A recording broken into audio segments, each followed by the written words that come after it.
CBSE board के class 9th 10th 11th और 12th के स्टूडेंट्स जो इस सेशन यानी 21-22 के हैं 2021 से 22 के, उनके लिए एक ब्रेकिंग न्यूज है। और वो किससे रिलेटेड है? आपके असेसमेंट एग्ज़ाम के जो पैटर्न है, इवैल्यूएशन के पैटर्न, उसके बारे में।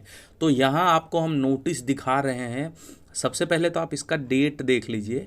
ये 22/4 यानी 22 अप्रैल को सीबीएसई के द्वारा रिलीज किया गया है। और इसमें बात किसकी करी गई है? तो आप अगर इसको देख पा रहे हो तो यहाँ लिखा है assessment and evaluation practices of the board for session 2021-22। तो इस सेशन के लिए ये नॉलेज है। और इसमें किया क्या गया है, इसमें कुछ चेंजेज किए गए हैं। आपका जो इवैल्यूएशन होगा, मार्किंग स्कीम जो होगी, उसमें कुछ चेंजेज किए गए हैं। क्वेश्चन का पैटर्न चेंज होगा, उसको थोड़ा सा देख लीजिए। तो अगर आप चाहें तो स्क्रीनशॉट ले लीजिएगा या इसको नोट डाउन कर लीजिए।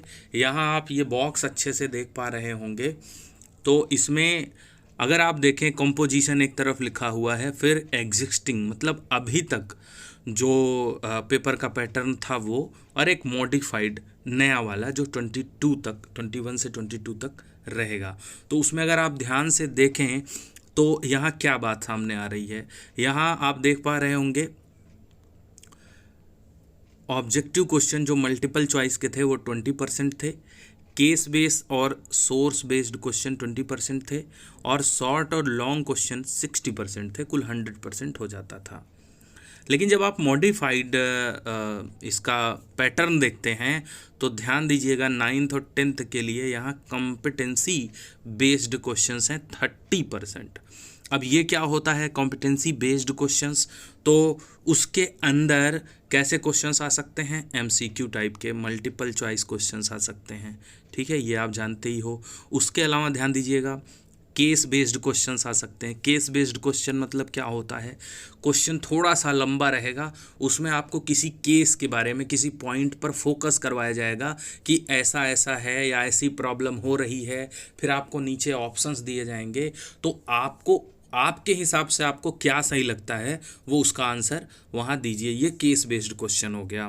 और इसके अलावा इसी में सोर्स बेस्ड क्वेश्चंस भी हैं। सोर्स बेस्ड का मतलब क्या हो सकता है? जैसे कोई एक सोर्स आपके सामने दिखाया जाएगा, ज़्यादातर केसेस में इमेजेस, फिगर्स दिखाए जाते हैं आपको, और उसे सॉल्व कराने के लिए कहा जाता है, फिगर पहचानिए, उसके बारे में कुछ बताइए या मार्किंग करिए। इस तरीके के क्वेश्चंस आएंगे। तो 30% हो गए कॉम्पिटेंसी बेस्ड क्वेश्चंस, 20% हो गए ऑब्जेक्टिव क्वेश्चंस जो नॉर्मल पहले आते थे वो, और उसके बाद रिमेनिंग जो बच रहा है 50%। ध्यान दीजिएगा, ये पहले 60 था, अब 50% है शॉर्ट और लॉन्ग टाइप का क्वेश्चन। ये हाई स्कूल और 9th के लिए हो गया, 21-22 के लिए। इसके बाद जब आप इंटरमीडिएट का देखेंगे तो उसमें क्या मिलेगा आपको? ये रहा इंटरमीडिएट के लिए बॉक्स।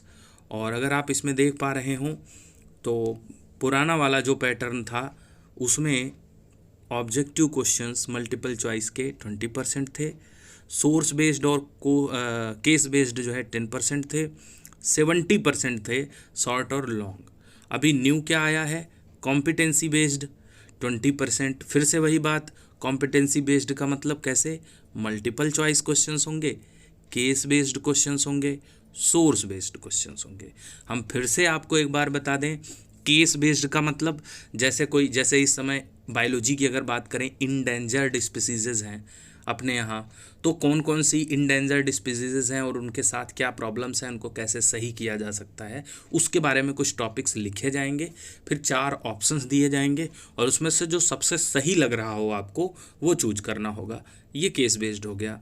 सोर्स बेस्ड का मतलब वही, फिर से कोई इमेज दिखा दिया, जैसे बायोलॉजी में सपोज करिए वायरस का फिगर दिखा दिया जो बैक्टीरियोफेज होता है, फिर उसमें फिगर के हिसाब से आपको पहचानने के लिए कहा जाएगा, या उसके नॉमेनक्लेचर से रिलेटेड कोई चीज़ दे दी जाएगी कि ये ए है, बी है, सी है, डी है, ये क्या शो करता है, इसमें से क्या सही है क्या गलत है, इस तरीके से। तो ये सोर्स बेस्ड हो जाएगा। फिर इसके अलावा आप फिर से देखें, ऑब्जेक्टिव क्वेश्चन जैसे पहले आते थे वैसे रहेंगे ही 20%, और बचा 60% वो फिर से शॉर्ट और लॉन्ग टाइप का लिखने वाला क्वेश्चन रहेगा। तो ये चेंजेज हुए हैं जो इंटरमीडिएट 11th और 12th के लिए दोनों के लिए रहेंगे, ये ध्यान दीजिएगा। तो यहाँ एक्टिव किसके लिए रहना है आपको, कॉम्पिटेंसी बेस्ड क्वेश्चंस जो हैं, ऑब्जेक्टिव क्वेश्चंस, क्योंकि ये अच्छा खासा मार्क आपको दिलवा सकते हैं। यानी बुक्स नोट्स जो भी आप पढ़ रहे हो उसकी रोट लर्निंग नहीं करनी है, मतलब उसको रटना नहीं है, उसको समझना है, मेमोराइज करना है, उसके कॉन्सेप्ट्स बनाने हैं, ताकि इस टाइप से अगर क्वेश्चन पूछा जाए तो आप उसके लिए परेशान ना हो, आप उसका आंसर दे सकें। जैसे एक क्वेश्चन आया था इसके पहले कि अगर सी वाटर में रहने वाली फिशेस को एक्वेरियम में, जो कि फ्रेश वाटर होता है, उसमें डाल दिया जाए तो क्या होगा। इस टाइप के क्वेश्चंस आते हैं, ये पढ़ाए नहीं जाते, ये आपको खुद सोचने होते हैं कि हाँ इसके साथ क्या हो सकता है। तो ये केस बेस्ड और सोर्स बेस्ड क्वेश्चंस हो सकते हैं, ठीक है, इस पर ध्यान दीजिएगा। तो यही थी जानकारी। अगर आपके फ्रेंड्स को ना पता हो तो उनको भी बता दीजिए। इसी हिसाब से आपको इस सेशन के लिए प्रिपरेशन करनी है। अगर आपका कोई क्वेश्चन है तो नीचे कमेंट करके पूछ सकते हैं। तब तक के लिए चैनल से जुड़े रहिए। Be different, be unique, be yourself. Thanks.